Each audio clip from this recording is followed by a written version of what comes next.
Morning, everybody. How are we doing today? It is Tuesday morning, September the 2nd, if I recall. Just had Labor Day weekend, and Labor Day weekend's often really slow here in the coffee shop. A lot of the long weekends are, everyone leaves town, and so I went to Chicago, and I recently sold one of my vehicles to a wrecker, and I'm like, well, I'm just going to go to Chicago and buy some records for the first time in well over a year.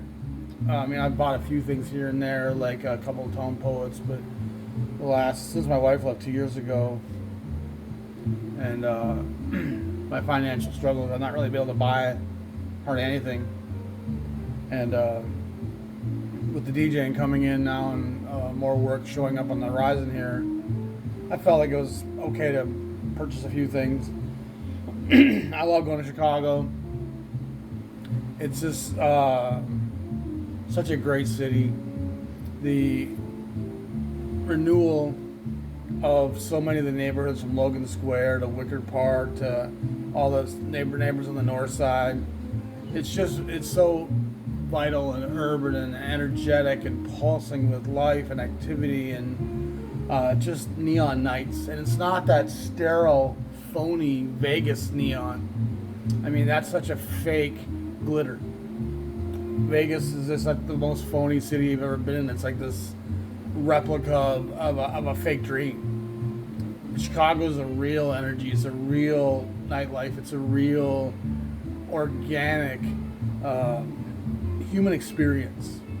And aside from New York City, it's, to me, the greatest experience you can have in America. I've been in most big American cities, and most of them, downtowns die after dark. There's usually an entertainment district somewhere, and those places can be prone to a lot of young kids and violence. And but the rest of the urban landscape, people are retreating back to the suburbs, and those trends are reversing. We are seeing the return of the white flight and people moving back into the urban cores with condos and developments happening from LA to Detroit. We're seeing that happen, that reversal. But Chicago never lost so much of that urban base, and it's expanding dramatically. And the people who are living now in Wicker Park and Logan Square and Lincoln Park and Wrigleyville, it is definitely more of a middle class. Moms pushing strollers and walking dogs, and it's just a real wonderful. And I wouldn't even call it gentrification, because gentrification, I mean, there is a displacement, and sure there has been some of that, but it's not like they've gone to this completely bougie. The downtown Minneapolis gentrification, those are upper middle class people living in those buildings.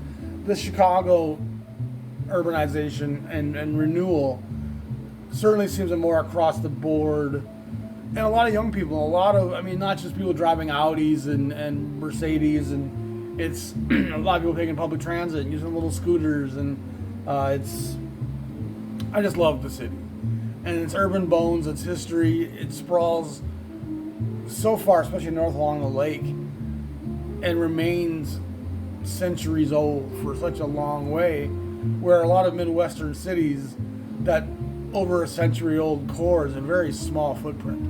Minneapolis, St. Paul, you're out of 100-year-old buildings really quickly and get into post-war small homes, and it's really different architecture, and you can really feel those parallels and how much further out Chicago's urban old center goes down north along the lake, and goes even to the west side down some of those great streets.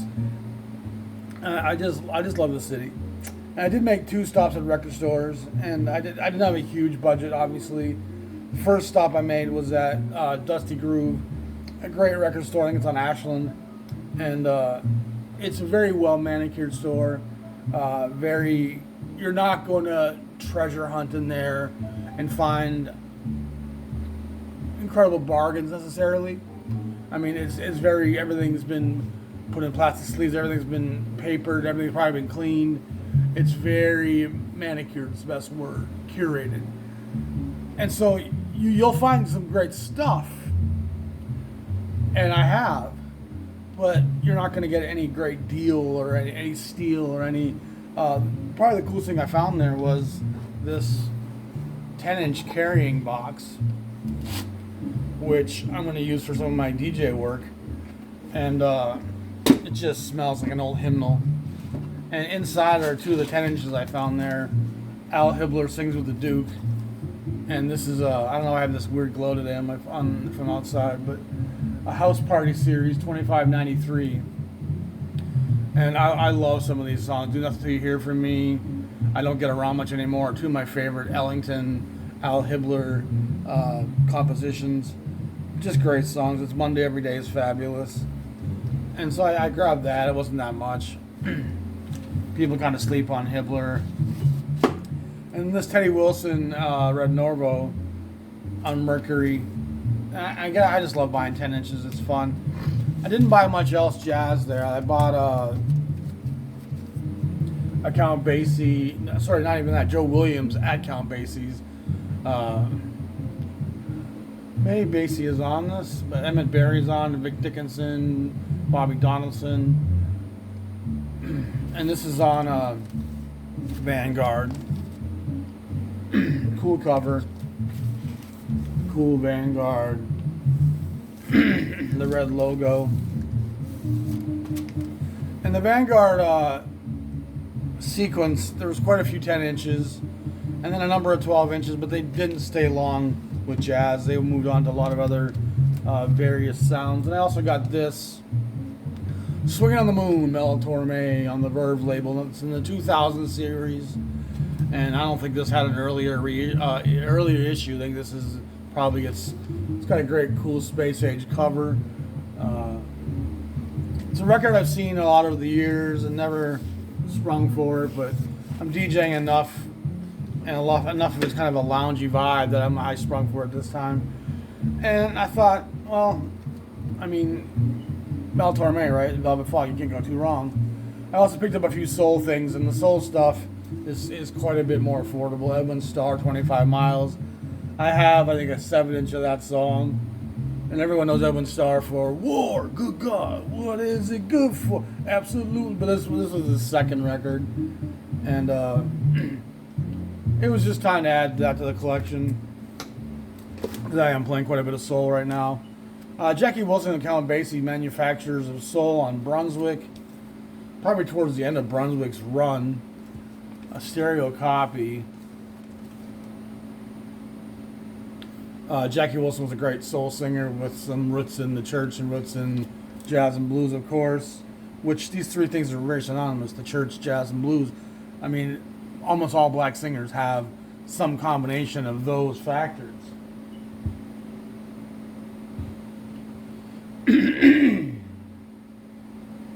But yeah, cool cover. Probably mid to late 60s. And again, the price wasn't too bad. It was $10, so I grabbed that. And then another Motown release by the Supremes, Floyd Joy, which is something I've never picked up. I have most of their albums. And then this was just a cool compilation that I have a lot of Chuck Berry's records on chess, but this allowed me to have a nice greatest hits that I can put in my crate and have most of Berry's classics with me. And last, I got something a little bit more modern, Lizzo's debut, Because I Love You. And she's edgy. She's I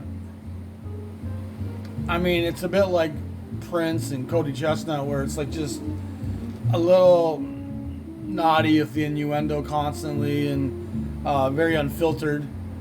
But and I have this on CD. But I mean, who listens to my CDs anymore? So I'll give that a spin and try to remember if there's anything I can play at my gigs. I'm not sure if there is or not, to be honest. And the next day I went to Bob's Jazz Record Mart. And I've talked to you about Bob's before. And Bob's is a different type of record shopping experience. It's a bit of a dinosaur. It's a bit of the last of a dying breed. It's a place where not everything is neatly sorted and manicured with wide aisles and wheelchair accessible. It's not the record store of 2025. It's the record store of 1979, 1985, 1992. You go into a pawn shop and there's just stacks of records everywhere. And it's overwhelming, and you're just like, oh my God, where do I even start? And but that also means there's treasures. There's treasures that, I mean, some of it's unpriced, some of it you can just make an offer on. I mean, it's a lot of stuff. And Bob's dad, of course, was one of the founders of Delmark Records, and kind of a giant in the Midwest jazz, R&B scene, blues scene. And his son, Bob Jr., is a really knowledgeable guy as well, and we always enjoy having great conversations. And to simplify my digging, I just said, point me to the 10-inch stuff. And there was a box of 10-inch stuff that he hadn't even gone through yet, which I pulled a lot of stuff out of. There was some recent arrival 10-inch stuff that was fabulous and very fairly priced.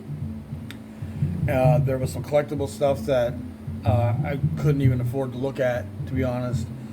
And I'd love to be able to go back someday with a lottery ticket and claim some of that stuff. But nevertheless, I did get 20 cool 10-inches when I was there. And we made it a fair price, and Bob's a great guy. He really knows his stuff, loves the music, loves the history, the social contract that this music is and about. It's just a fun store, and it's probably, for me, the kind of store I love to dig in, because I feel like there's going to be the stuff that a lot of other record stores would have on the wall for hundreds of dollars. I mean, this stuff's going to be just sitting in piles sometimes, and sitting in recent arrivals, and sitting in, it's just a different kind of chase, a different kind of dig. You feel a bit more like an archaeologist in the field versus going to a museum and seeing stuff behind glass. I mean, that's a great way to look at it. And so if you like that raw, unfiltered approach to buying records, and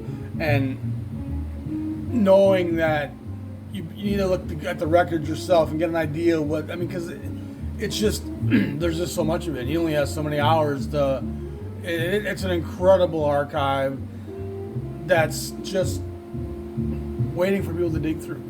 So you need to go to Bob's Record Mart if you like buying jazz, if you like finding great old pressings, and really feel the history of a vintage dig. And for me, that's my favorite kind of record store. And again, they're very much a thing of the past. I remember in Minneapolis in the 90s, there was all kinds of stores that were like this. Just stuff on racks, stuff on walls, stuff on boxes, stuff on the floor. And you didn't really know where to start. And the random nature of it, you never knew what pile was going to have the gold in it. You just had to start looking for a vein, hoping you struck something fabulous. And it's just a fun, I mean, my heart rate literally went up just digging, going, what am I going to find? And like I said, I was focused on 10-inch stuff primarily because, A, I have most of the 12-inch sequences totally finished off. So there's not really a lot of stuff in the 12-inch sequence that I'm looking for on any of the great jazz labels. And there's some 10-inch stuff that I would still like to, I mean, I have Clef completed at 10-inch, I have Bethlehem completed 10-inch, I think I completed the Roost 10-inch.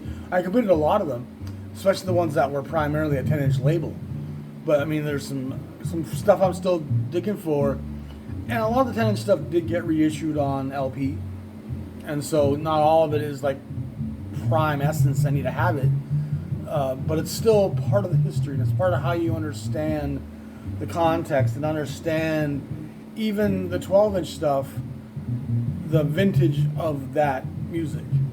Some of it comes from the 78 era, some of it comes from the 10-inch LP era, some of it was recorded in the LP era. Some of these records were compilations of all of the above. And so the more you understand that sequencing, and like I realized something today about the Savoy 10-inch stuff. There's two Savoy 10-inch sequences. I think one's a 1500 series or 15,000 series, and one is a 9,000, I think it is. Yeah, and I realized something with that, picking up some of the stuff I did. First of all, let's talk about the record that we're playing right now. The new Oscar Pettiford Sextet on debut.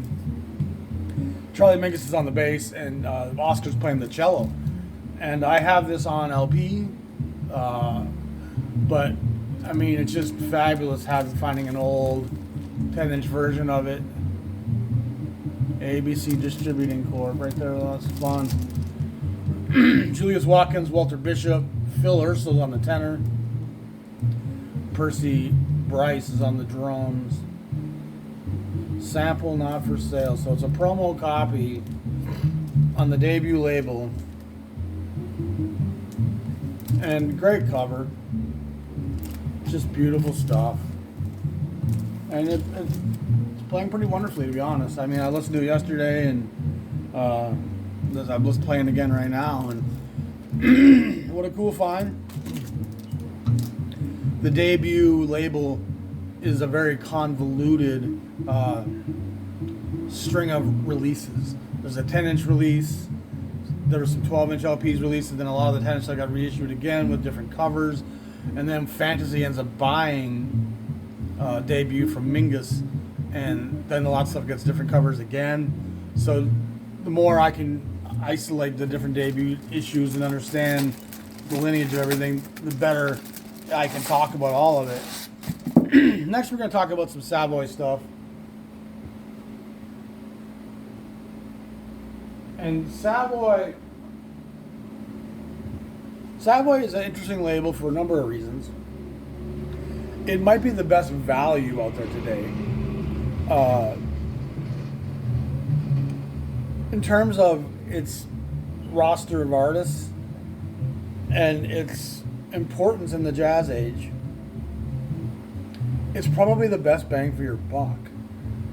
Their graphic design department was not great. It's not Reed Miles. It's not Burt Goldblatt. I mean, there was some Goldblatt covers, but there's a lot of pretty poor graphic design at Savoy. But when it comes to documenting black innovation in jazz in the late 40s, early 50s, Savoy is really one of the cutting-edge labels to do it. I mean, Parker was there, Lester Young was there, Coleman Hawkins was there, Fats Navarro was there.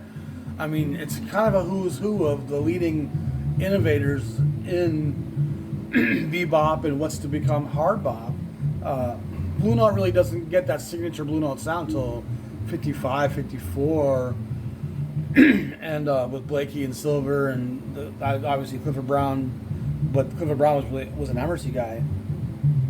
And a lot of the major labels weren't touching new black music at all. Commodore was kind of dabbling in it. Dial dabbled with some Parker stuff, but they weren't really even a jazz label.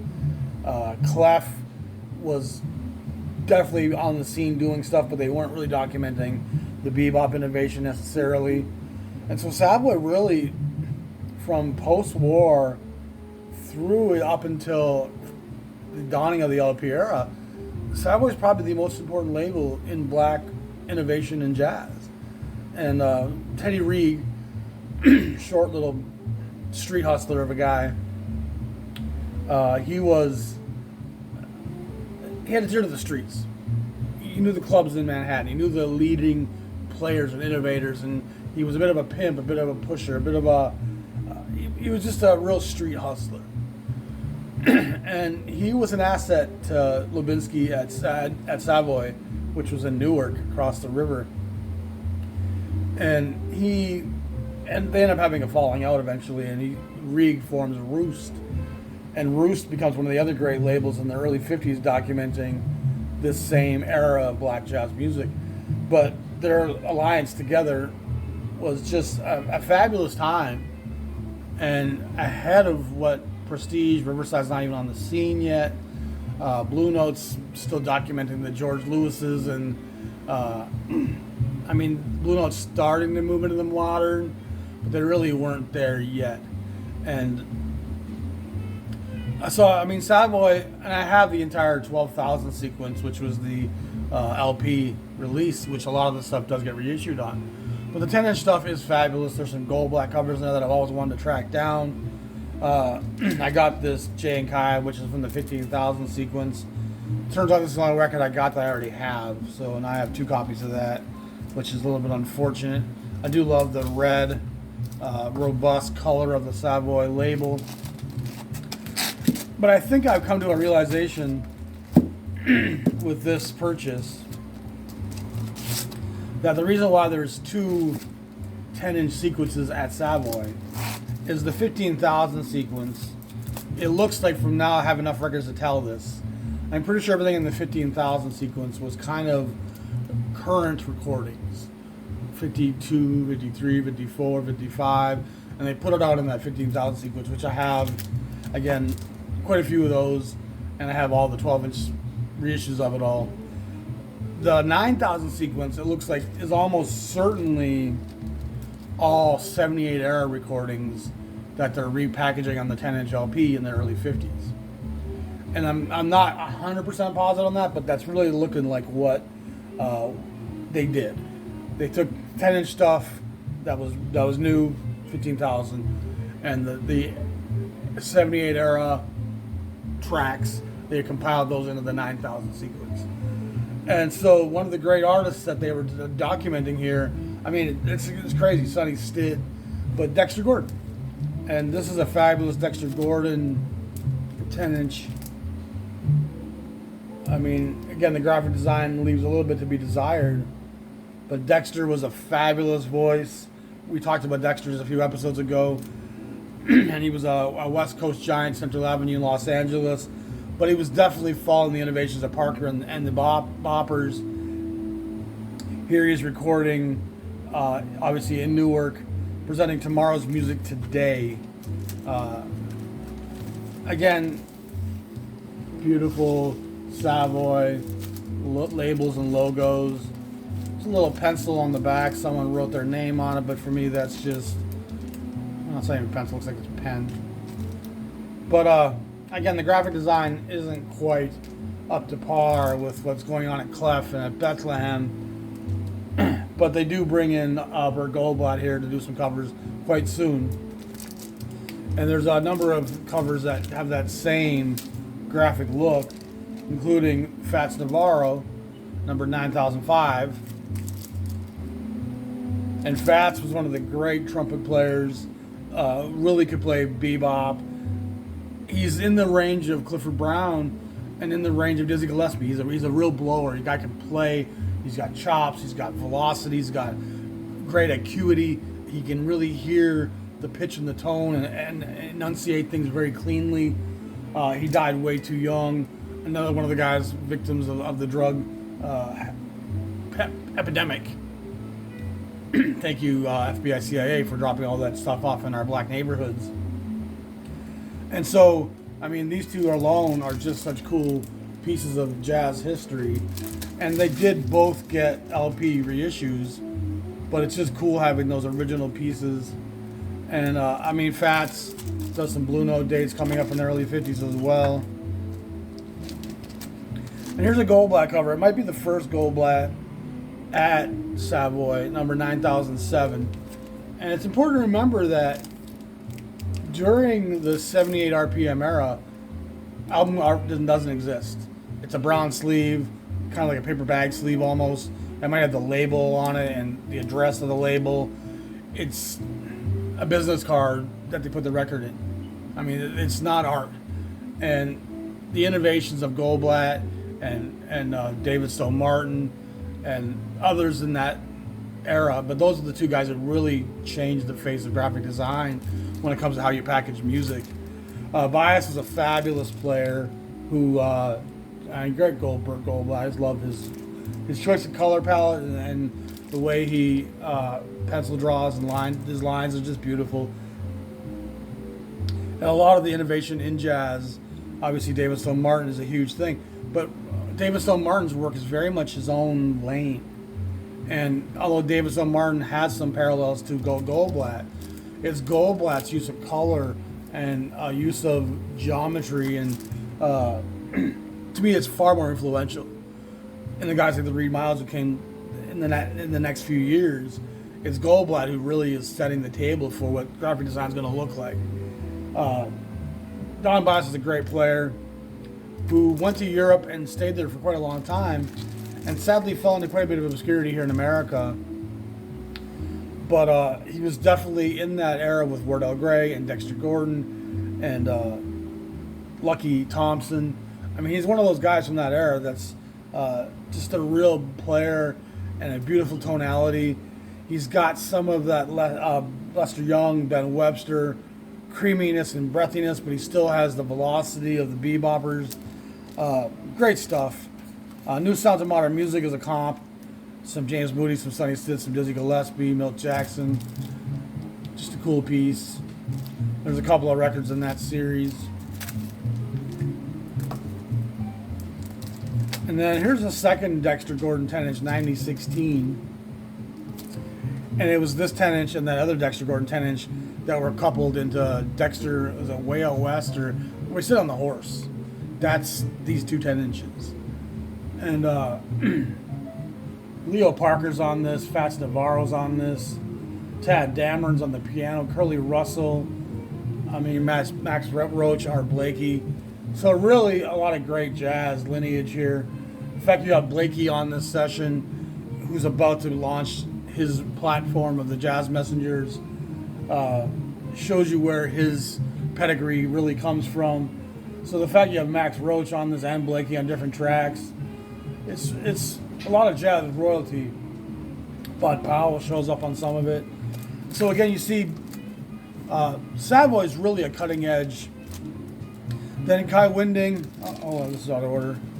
Kai Winding, the Danish bone player, 1917.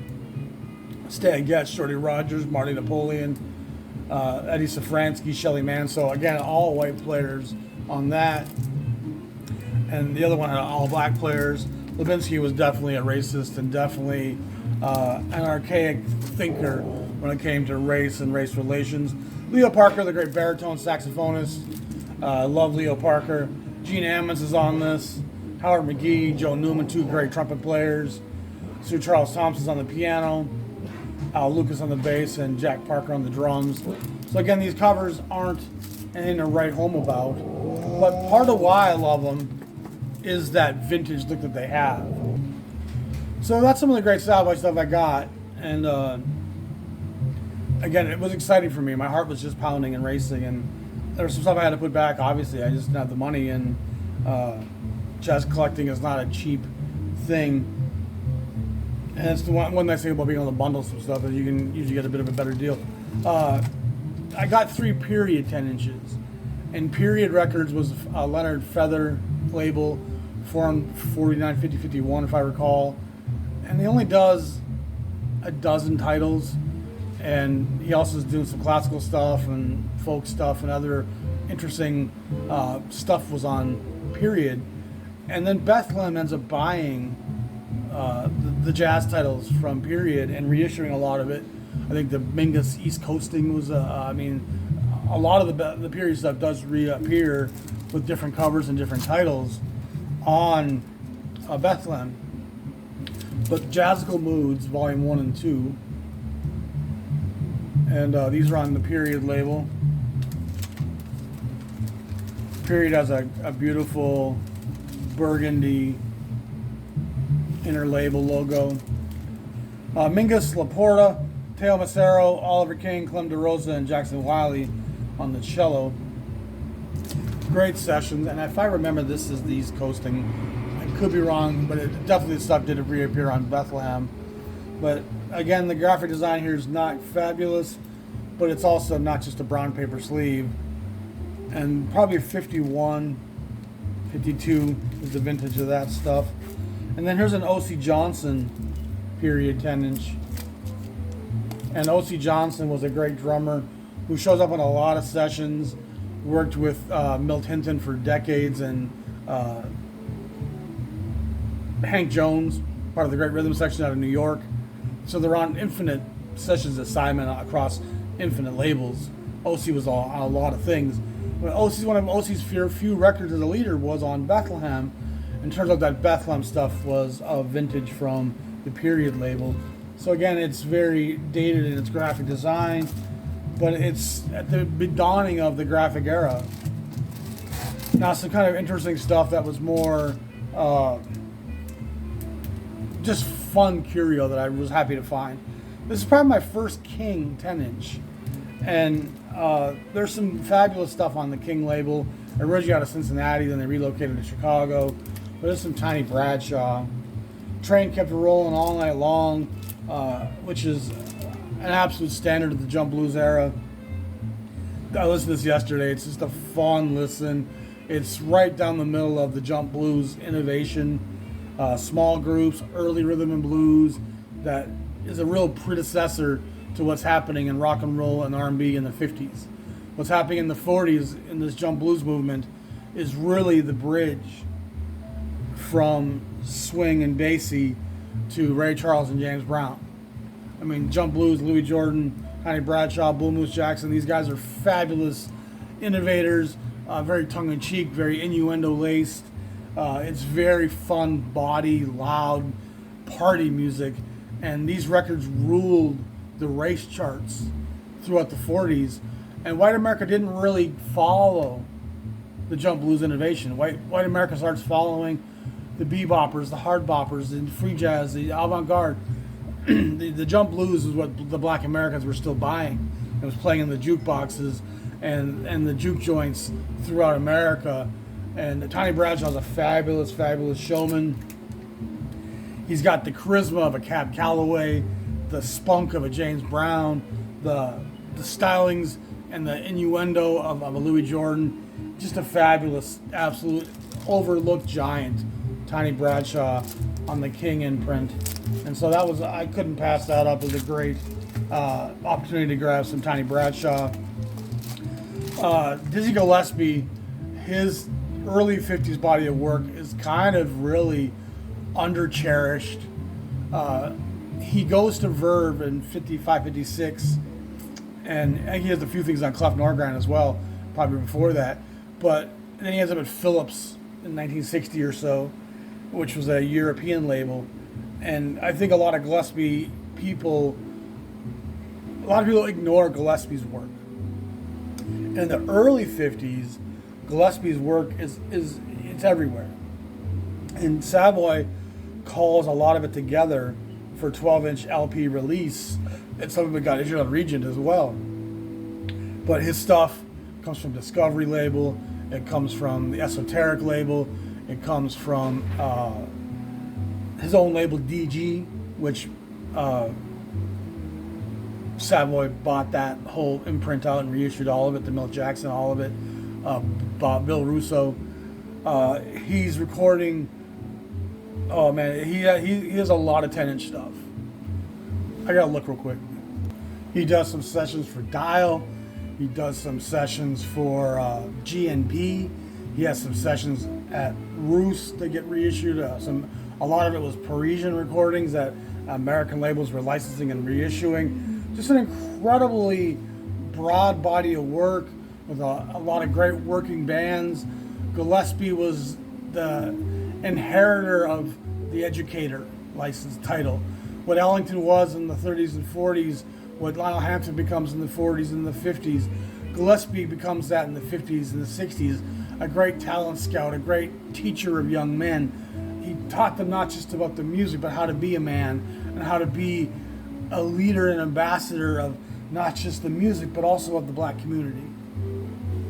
So Gillespie's importance as a musician, as a teacher of the young men, as an innovator, as a codifier, what bebop was, as a real ambassador and a good human being. Gillespie was an incredible guy who I think really goes underappreciated. And he also does some sessions for Atlantic. And these are, great covers. I don't remember who does these covers. Marshall Bowers? I can't read that very well.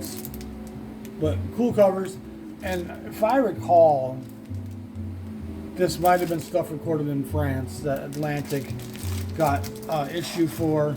I'm not positive on that. Another label that does some really cool recordings in the late 40s, early 50s was Stinson. Mary Lou Williams, some of the great New Orleans cats. And Coleman Hawkins has some fun stuff on Stinson as well. And Stinson was a label out of Indiana, if I remember. And it was one of the labels that Norman Granz used to first issue some Jazz at the Philharmonic stuff. And then he ends up buying that stuff back and reissuing it all on Clef and then Verve. But Stinson was an important label in that 10-inch or late 78 RPM era. And they had some really cool covers, and I don't really know who did them. It almost could be a DSM cover, couldn't it? It actually could be a DSM cover. because I know there was DSM, obviously Stinson, Davis O'Martin, Norman Grant. So this could be a DSM early cover. But that's Coleman Hawkins. Almost all the Stinson jazz stuff got reissued on 12-inch LP on red vinyl in the 70s and 80s. But the 10 inches are hard to come by. And so this Coleman Hawkins was one I always had kind of an eye on. And so I was thrilled to find that Stinson, Coleman Hawkins. I had the Mary Lou Williams and I think an Art Tatum Stinson 10 inch as well. Some piano player I know. Coleman Hawkins again, now on Commodore.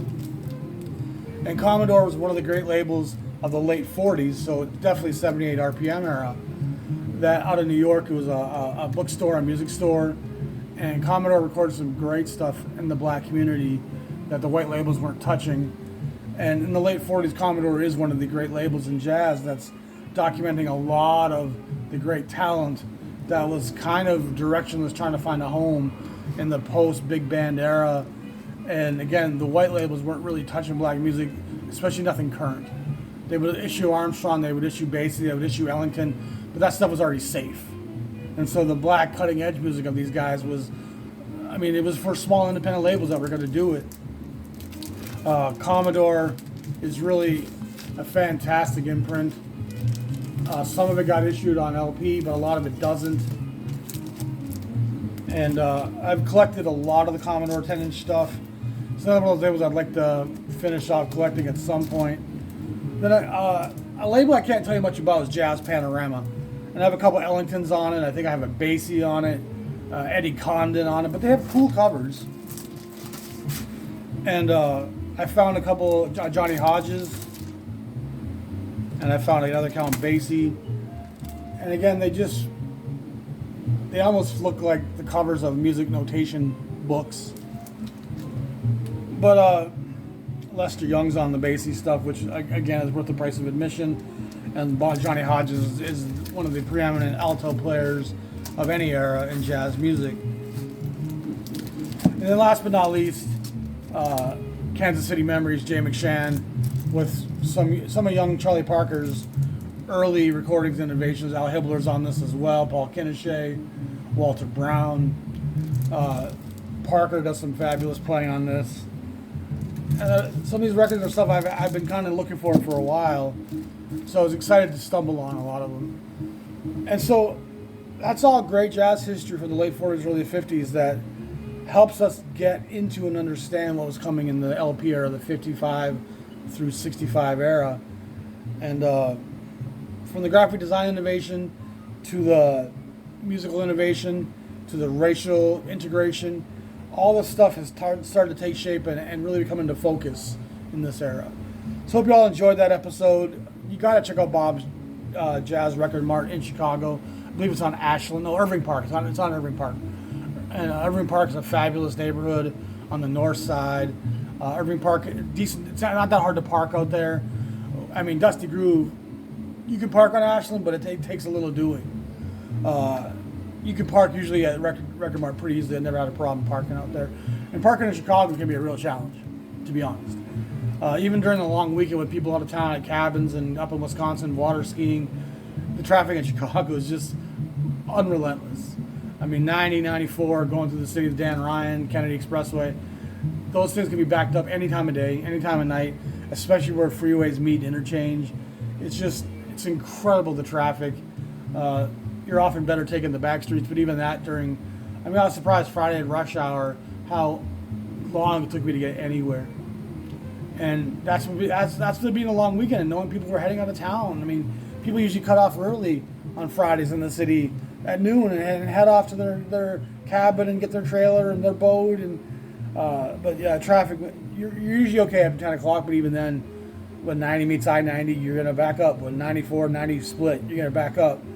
The traffic in that city is just something else, but the architecture, the vibe, the atmosphere, the tolerance, the healthy lifestyles, the running, the jogging, the biking, the waterfront, it's just such an urban, vibrant community of human beings, commingled regardless of race, regardless of religion, regardless of sexuality. We just all coexist. And that, after all, is the great American urban experiment. And that's why rural Americans feel left behind, because they never got that diversity in their neighborhoods and their small towns, and they don't understand so much of the world's fabric. And when we don't understand things, we live in fear. We're scared of what we don't understand. And people, you have a pain in your chest until the doctor tells you it's this or that. That fear permeates. And the fear in rural America, that's only further published by the media to keep that divide in place. It's really such a sad phenomenon, because a place like Chicago has these museums and libraries and galleries and the ethnic food and the culture and the street fairs and the events and the Taste of Chicago. It's just this amalgamation of the human experience, all at your fingertips. You can travel the world in one city, and only Chicago and New York and America and LA to a lesser extent. I mean, you get elements of all that in places like San Francisco and Dallas and Miami for sure, but the breadth of that diversity in a place like Chicago, it is a working man's city. It's a blue collar city. It's more affordable to live in than San Francisco or New York City. So Chicago just attracts everybody from everywhere. And we all have to do our laundry at the same laundromat. And we all have to stop and get our coffee in the same coffee shops. But the number of healthy restaurants and farm-to-table restaurants and organic food markets and just such a healthier slice of humanity than what you see out here in gas station America. It's really shocking and appalling. And yet these people out here are terrified of Chicago. They would never step foot. They have no interest in going to such a cultural epicenter. And the powers that be know that if you went to Chicago and spent a weekend, that your lack of interest in diversity would dissipate, and you become more comfortable around people of color and different races and genders and religions and different ethnic foods. It would all become more comfortable to you. And as a kid from Toronto, who as a Canadian, we're much more broad in our human connection because we have a much smaller national identity. And as I've often said, a lot of Americans have become more American than human. And if you're a can of tomatoes and you think you're Del Monte and not a tomato, you're a dumb tomato. Because the label on the can should never be what defines you. What's inside the can should be what defines you. And that's a human earthling. Your empathy should extend to all human earthlings. Your love and empathy and want to be part of that, that's your heritage. The Great Wall of China is your heritage. The Aborigines of Australia, that's your heritage. Embrace that humanity. Embrace your entire DNA. To only be a white Christian American is shortfalling your own existence to such a high degree. It's no wonder you're so angry and so unhappy. Some of the most unhappy people I know have dogmatized themselves into such a small box, to such a narrow existence. And they're just jealous and envious of everyone who lives outside of those guidelines. Like, how dare you have freedom? How dare you live the life you want to live? How dare you express yourself? I've denied myself all that and been this my whole life because that's what my label told me to be. It's a sad way to live. And when you go to these big cities, you see how infinitely possible your choices in existence in this life can be. That's empowering. It's a beautiful thing. I love Chicago. Thank you, Bob. I had a great time chatting with you. I always enjoy my time there. Hope I can get back before a year passes like it was between my last visit. You're just a marvelous ambassador for this music. Your dad was a legend. And thank you again for your great hospitality and working with me on this purchase. I just love everything about your store. The city of Chicago, thank you for hosting me again. What a great time. Y'all be safe. You have a great day. Please subscribe to the channel. Hit the like button, thumbs up. We appreciate all your support. Jazz is such an important part of the American story. It speaks for the voiceless. And we have to listen with our empathy in our ears and our hearts to really comprehend what this music had to say. Love you all. Be safe. Peace.